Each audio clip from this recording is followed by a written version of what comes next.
Hi Gappers, my name is Soraya from Gap Year Agency. Welcome to Gappers Around the World. Today is the first episode of many others where we have always special guests. People that are traveling around the world trying to pursue their dreams and their passions, adventurous, Gappers, but the most important thing, they are guests that are trying to do something that they really are passionate about and amazing thing and inspiring experience to share with us. Today I'm really happy because my first and special guest is Thor Pedersen, well known as Thor from Once Upon a Saga project. He is doing an amazing journey around the world. He left Denmark, home country, on October 2013, inspired with a goal, just return home when he had spent at least 24 hours in every single country in the world without the use of flights. By the way, never done before. Hi Thor, thank you so much for joining us today, and congratulations, because I know you completed already 3 years of non-stop traveling. How do you feel about that, and what made you decide to take this incredible journey? Hi. Well, thank you for having me first and foremost. So what inspired me? I suppose that what inspired me most was a mix between the adventure within going to every country in the world and then having the opportunity at the same time. Within my professional life, I work within my professional life. Say it again, sorry. What, everything from the beginning? No. Just this question, sorry. Okay, so I think that what inspired me to do something like this was a mix between the adventure and then the opportunity. Within my professional life, I work within logistics and shipping, and I do project work. And I had just returned home from a project in the Arctic Circle, and I was waiting for a new project. And then I got this idea into my head, and it started growing. And together with a lot of friends and family and a lot of supports, we created this project called Once Upon a Saga, and I started traveling. So it's quite inspiring, and it's quite a big project, because within this big project, Once Upon a Saga, you have 3 sides. So the logistics, like you were telling us, the Red Cross, that maybe some people don't know about it, and the positive promotion that you do of the world, right? That's absolutely right. So if we take it in that order, then the logistics is the basis of the project itself. To go to every single country in the world in a single unbroken journey, completely without the use of flight. And the way to try to understand that is to say that if you have a package or a coffee cup or something else, and you want to send that to every country there is in the world, but you cannot use flight at any point, then how would you send that package to every country in the world? So in essence, that's what I'm trying to do with my body. And for my body, I need vaccines, I need visas, I need to eat well, I need to sleep well. I need to find all the buses, the boats, the trains. I need to get the tickets. I need to raise the money. I need to deal with the corruption, bureaucracy. I need to deal with everything that one needs to do in order to go to every single country in the world. So it's a huge logistical challenge in itself. On top of that, I'm traveling as a goodwill ambassador of the Danish Red Cross. The Danish Red Cross is the Red Cross within Denmark and represents the Red Cross in 1 out of 190 countries in the world. So it's a pretty big organization at this point, or a movement as the Red Cross likes to be called. The Red Cross is the world's largest humanitarian organization, and my job is to meet with the Red Cross in each of these 190 countries and listen to them and hear a little bit about their stories and their activities, and then write up a nice story to promote their cause. And then we publish this online so everyone can read that. And then I move on to the next country and deal with the Red Cross or Red Crescent in that country. On top of that, there's a third part of this project. And the third part of this project is a positive promotion of every country there is in the world. I believe that perception is reality. And I believe that actual reality is a bit higher than what most people, they perceive it to be. I think that most people I come across and most people I write and speak to, they believe that this world is a bad place, or it's worse off than what it actually is. They believe that there's a lot to be fearful about. I think they're affected by the daily news streams that we get, and also what's sometimes shared on Facebook and other channels. I believe that people, they open up a newspaper and they see something about terror or about disease or corruption or something else. And while all these things are elements that exist inside our world, I don't think they're representative towards the world we live in. I think what is truly representative is all these people that I meet on a day-to-day basis. These are just normal people who fall in love or have families or go to school or play Pokemon Go and watch Game of Thrones and go dancing in the nighttime and debate football and try to get on with life. But they try to get on with life in a positive fashion, in an ordinary fashion, in a peaceful fashion. And I've been traveling for more than 3 years, as you mentioned, and I've seen no evidence that would prove anything else than that I'm right about that. Well, quite challenging and quite amazing. I believe that you like the three sides, but you prefer probably the last one, the connection with people and everything that evolves all of that relations. But just tell me one thing, and to everyone that is watching us, the red side, the Red Cross side, how this opportunity became reality, because it's quite challenging and quite impressive. Yeah, it's a good question. So, as I mentioned, my profession is within shipping, logistics, and transportation. And some years ago, I got connected to the Red Cross. Within the Red Cross, there's a special department called the Emergency Response Unit. And they were looking for logistics delegates. So I signed up for this, and I had all my training within the Red Cross, and I got really familiar with the Red Cross. Before this, I knew almost nothing about the Red Cross. Then sometime after that, I started planning this project. It took about 10 months to plan this project. And in the 11th hour, my friends and I, we were discussing what else we could add to this project. We knew that I would be going to every country in the world, and we knew that the Red Cross was already in almost every country in the world. So we felt there could be some really good synergy between the two.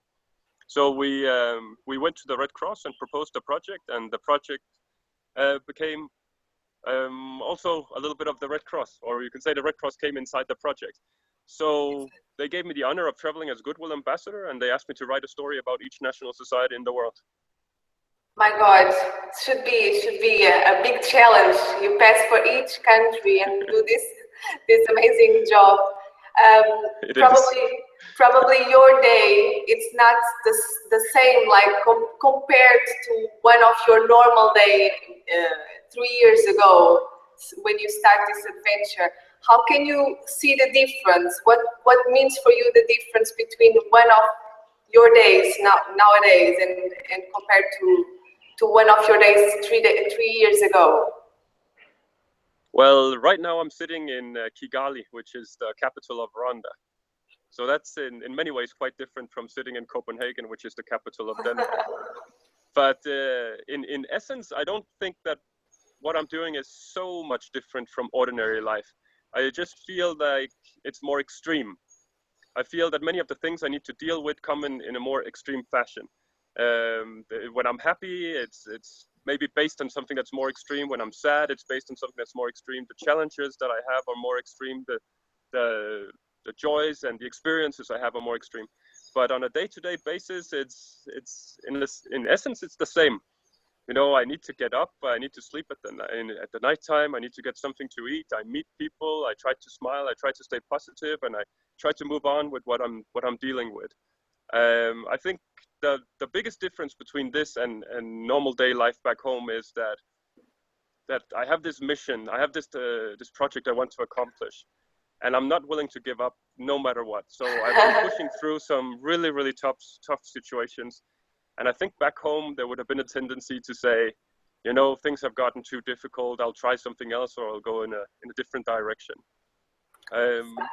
Yeah, I think that would probably be how I would connect the two lives. Something that you probably will not forget, for sure.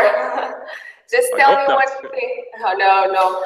Just tell us one thing regarding with the planning side. What kind of elements did you focus more? Do you think that your plans are not related with your daily basis routine? So how do you see that? Okay, well, we spent about 10 months planning this project, and some of the things we needed to work out were the simple basics. We needed to buy a map and then find out where was I going to start this journey, where was I going to finish, and in which order was I going to go in between. If you're going to every country in the world and you're flying, then you have the luxury of saying it's it's difficult in this part of the world, I'll fly somewhere else and then I'll come back later. But when you're not flying, then you have to visit the next country or one of the neighboring countries. And if you leave one country behind, then you risk having to come back over thousands of kilometers and maybe 10s or 20s or 30s of borders. So, you know, it's different in that aspect, and you need to plan it out really, really well. And then we also needed to find out what was the budget for a project like this. How much money are you going to spend in Japan? How much money are you going to spend in Croatia? How much money are you going to spend here in Rwanda? And, you know, you make an estimate.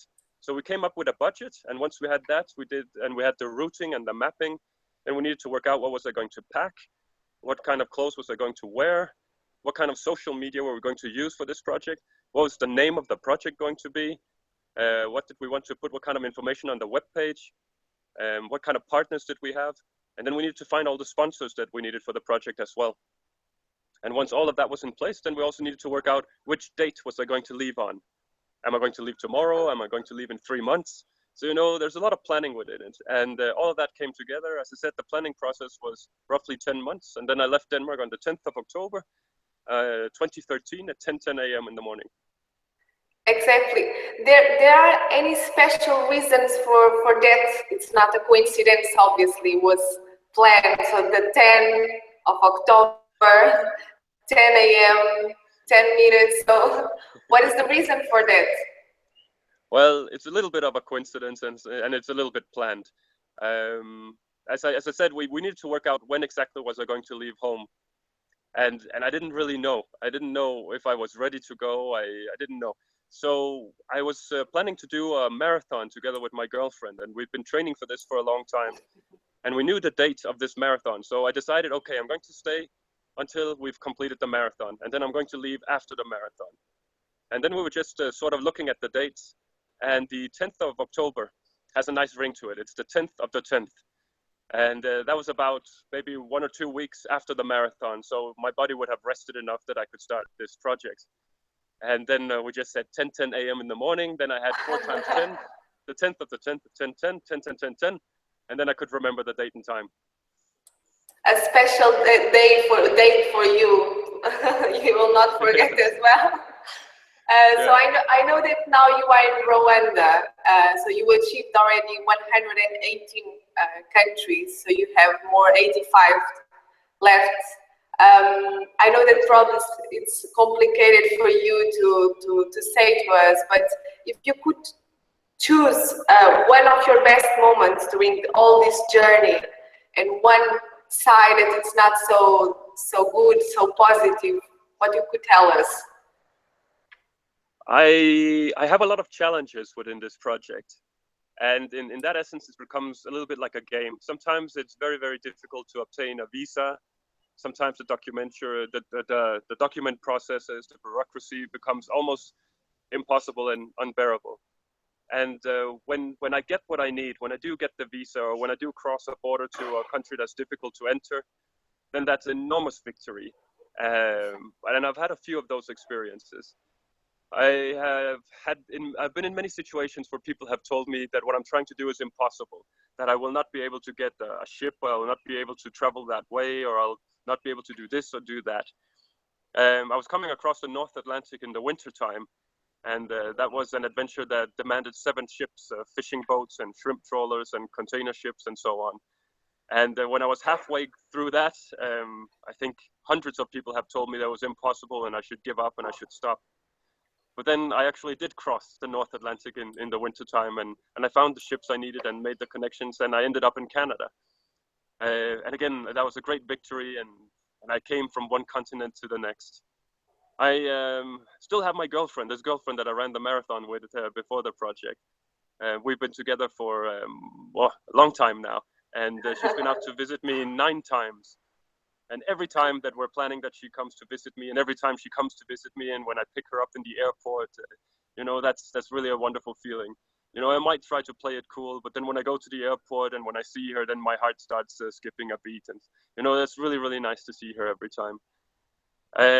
So ships as well. I've been on 9 different container ships.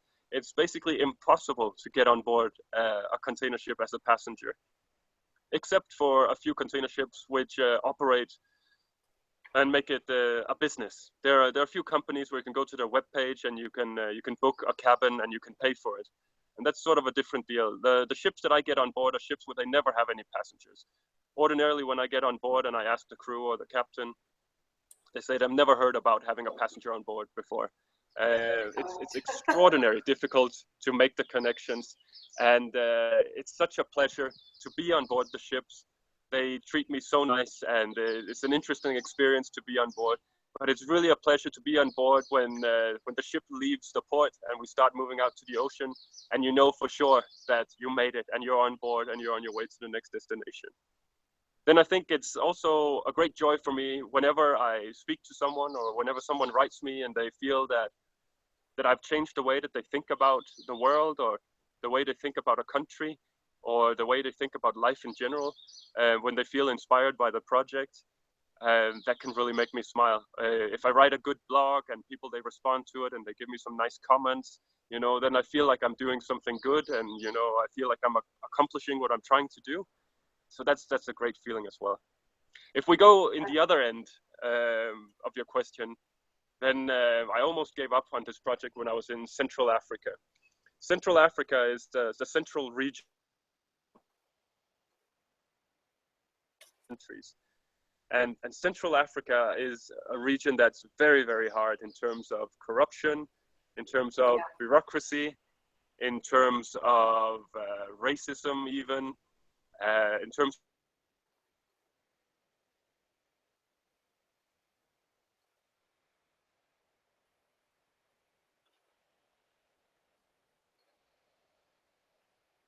Hi, Thor.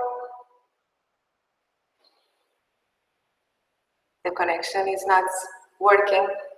Thor?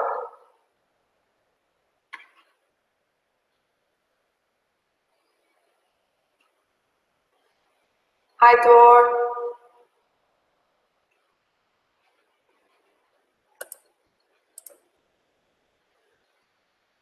Thor?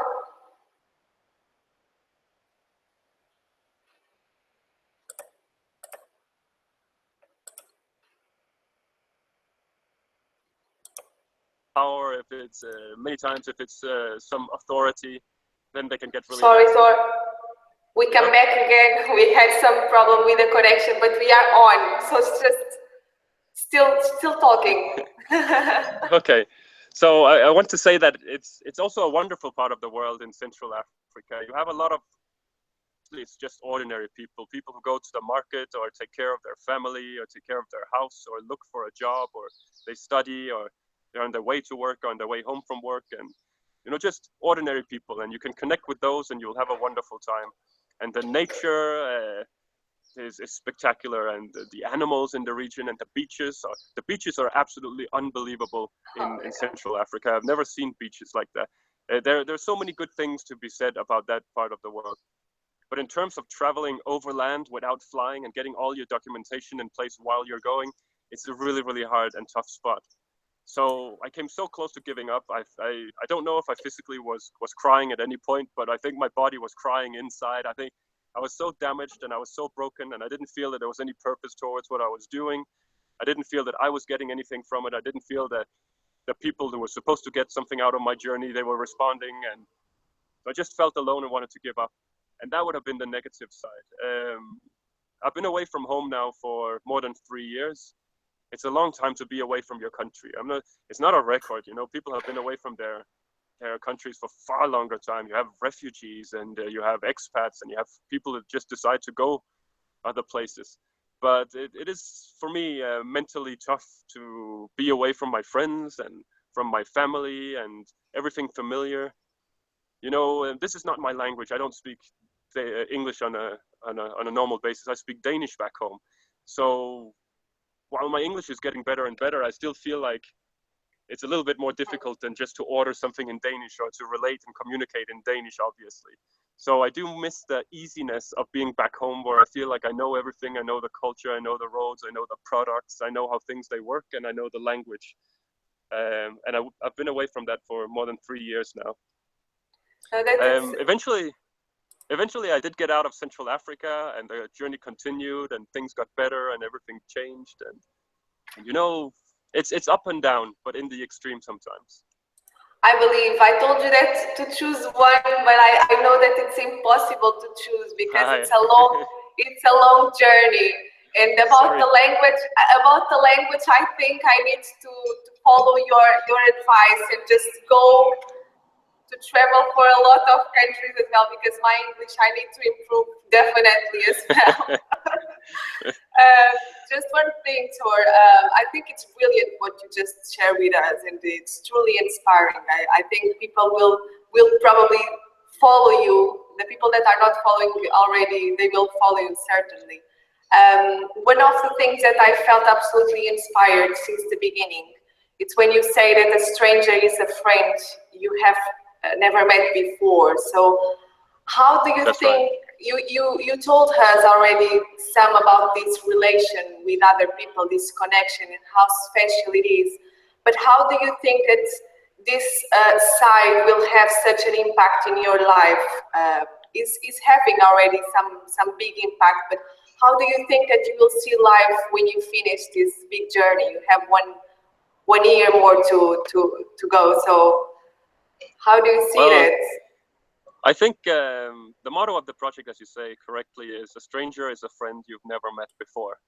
And when we started this project, this was something we took from a Danish song, and then we translated it into English, and it was something that sounded right. It was something that I liked to say, but I didn't know that it was really true. I was hoping it would be true that a stranger is a friend you never met before, but I didn't know it when I left home. And then I started traveling, and within a month, I knew for sure that it was definitely true. I had so many stories I could tell within the first month of people I've never met in my life who reached out and helped and supported me in surprising ways, and in ways that I might not have been willing to help someone back home in Denmark. And I've been traveling for more than 3 years now, and I've come across 118 countries on 4 continents. And this trend continues. It's always a stranger's a friend you never met before. When I'm completely down, when I'm in the most dark moment of my life and I'm about to give up, or I have a hard time, there's always someone. And it's, I'm not traveling with anyone I know. It's always someone I just met or someone that I meet in the situation. They help me up. They give me an opening. It can be a small thing. Sometimes it's a cup of coffee. Sometimes they take me in and let me sleep in their home. Sometimes they share their experiences with me. Sometimes they know someone who can help me to fix the problem I have. It can be a million different things, but it's always a stranger is a friend you've never met before. So I think that when I go back home, I will have gone from a person who hoped that this would be true to be a person who knows for a fact that that is true. And I think that maybe when I see a stranger in the streets or at a party or in an office or in some situation, I might step up and be that friend that they didn't know until I came to them. I think I will be more open towards helping people in certain situations. I think I'll be better at identifying when someone they need support and when they need help and when I can be there for them. Because it doesn't need to be a big thing. It just needs to be a positive experience where someone reaches out and does something good, which is unexpected. And I think a lot of people who have been following this project for a long time, they believe it too. I think that they have seen enough proof that this is true. A stranger is a friend you never met before.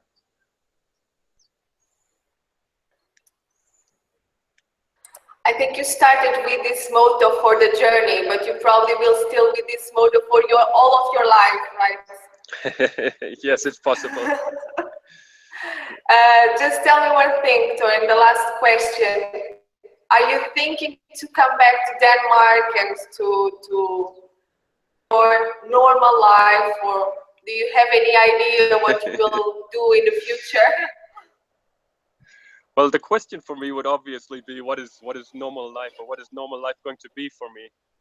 I have a lot of experiences now from the past 3 years of touring this planet and meeting people and shaking hands and learning about culture and ways and the geopolitical situation and so on.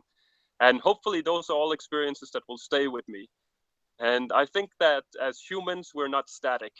I think as humans, we are dynamic. We're constantly developing and changing. And the music we like today, for sure, we're not going to listen to the same music in 10 years.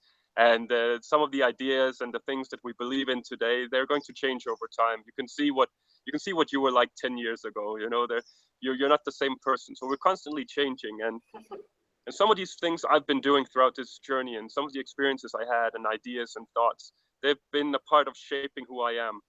So I will be going home as a new person, in a literal sense. You know, I am not the same person who left 3 years ago, and I'll not be the same person who comes home in 2 or 3 years from now.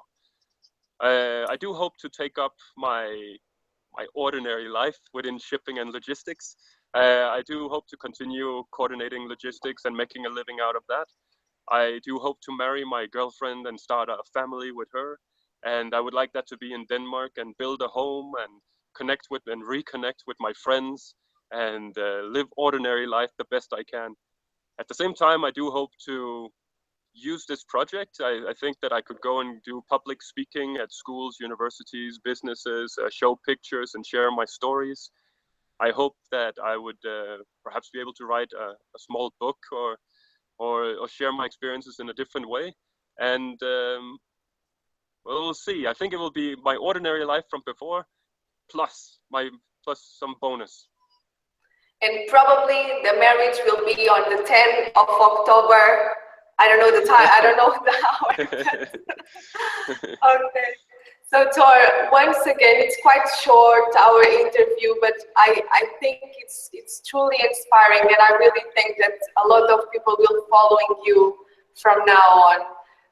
Thank you so much for sharing. Welcome. Okay. Thank you very much. Thank you for sharing with us your journey, and I believe a lot of people will maybe pursue their ambitions, their dreams.